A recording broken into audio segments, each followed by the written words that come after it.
Updates निकल कर आई है। प्राइस हाइक्स अनाउंस किए गए थे ऑटो सेक्टर में जो आज से इफेक्टिव होंगे। पूरी डिटेल्स के साथ अब हमारे साथ शरद स्टूडियो में जुड़ चुके हैं।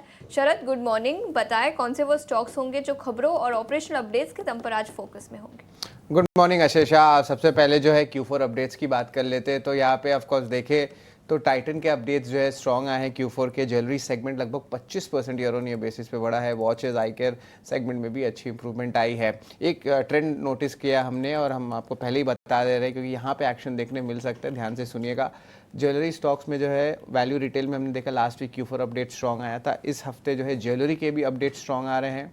कंज्यूमर ड्यूरेबल्स के भी चैनल चेक्स अच्छे लग रहे हैं। तो जो डिस्क्रिशनरी पार्ट है उसको ज़रूर आप फोकस करेगा। यहाँ पे अच्छी ग्रोथ देखने मिल रही है और ये सारे Q4 में देखने मिल रही हैं। ऑफकोर्स QSR के लिए भी पॉजिटिव कमेंट्री आ रही है। और याद रखिए जो नवरात्रि का इम्पैक्ट है वो Q1 में देखने मिला क्योंकि अप्रैल से नवरात्रि आई है। BL की बात करें तो 2210 करोड़ का एक बड़ा ऑर्डर इलेक्ट्रॉनिक वॉरफेयर का आया है इंडियन एयरफोर्स का। PSU स्टॉक्स इसको भी खास करके नज़र रखिएगा। 89 स्वदेश की एक्सक्लूसिव सोर्सेज बता रहे हैं कि PSU जो है लगभग 30% अपने पैट या 4% का नेटवर्थ जो है शेयर होल्डर्स को दे सकते हैं। और बहुत सारे OFS की भी जो बात हमने जो ऑलरेडी कह दी थी आपको, यानी कि PSU स्टॉक्स जिसका एक्सपोजर ग्लोबल नहीं है तो यहाँ पे फोकस किया जा सकता है। ये एक इम्पॉर्टेंट खबर है। OMCs के लिए हालांकि देख लीजिए थोड़ी नेगेटिव खबर है। ऑयल मिनिस्टर ने कहा जो हाइक हुई है रिसेंटली एक्साइज ड्यूटी को वो कंज्यूमर्स को पास ऑन नहीं होगी, यानी कि पेन जो है OMCs को लगेगा। और PSU OMCs ने कहा है कि रिटेल प्राइसेस जो है पेट्रोल डीजल के नहीं बढ़ेंगे। तो कंज्यूमर्स के लिए अच्छा है, इन्वेस्टर्स के लिए थोड़ा नेगेटिव है। मारुति सुजुकी अपनी प्राइस हाइक्स लेंगे सारे मॉडल्स के अक्रॉस लगभग 62,500 रुपीज़ तक जो है अलग अलग मॉडल तक जो है प्राइस इंक्रीज हो सकती है। ये एक रेंज है।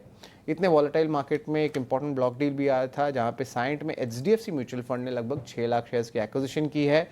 ब्रिगेड एंटरप्राइजेस की हम बात करें तो प्रीमियम रेसिडेंशियल डेवलपमेंट जो मैसूर में हुई है उसका ग्रॉस डेवलपमेंट वैल्यू लगभग 225 करोड़ रुपए का हुआ है। लेकिन ऑफकोर्स पूरी जो फोकस रहने वाली है आशीषा वो रहने वाला है आपका ट्रेड इम्पैक्ट और टैरिफ्स को लेके। और सनी देओल आपको पता है तो एक इंटरेस्टिंग चीज़ बताता हूँ। तो सनी देओल का एक बहुत इंपॉर्टेंट मूवी है जहाँ पे बोलते हैं तारीख पे तारीख, तारीख पे तारीख। तो अब जो है तारीफ पे तारीफ, तारीफ पे तारीफ हो रहा है। बिल्कुल। बस यही है इंपॉर्टेंट न्यूज़ फ्लोज, इस पे नज़र रखिएगा। लेकिन ऑफकोर्स कल से IT अर्निंग्स आ रही है तो उसके भी इंपॉर्टेंट प्रीव्यूज़ और इंपॉर्टेंट कंजम्पशन ट्रेंड्स हम लेके आएंगे आपके लिए। बिल्कुल, नतीजों का सिलसिला कल से शुरू होता हुआ नजर आएगा। सबसे पहले IT कंपनियों के नतीजे आने शुरू होंगे, उस पर भी हमारी सटीक नजर रहेगी। शरद, शुक्रिया पूरी डिटेल्स के साथ हमारे साथ जुड़ने के लिए। लेकिन आगे बढ़ते हैं। कमोडिटी मार्केट में पिछले कुछ दिनों से काफ़ी एक्शन दिखा है। सोना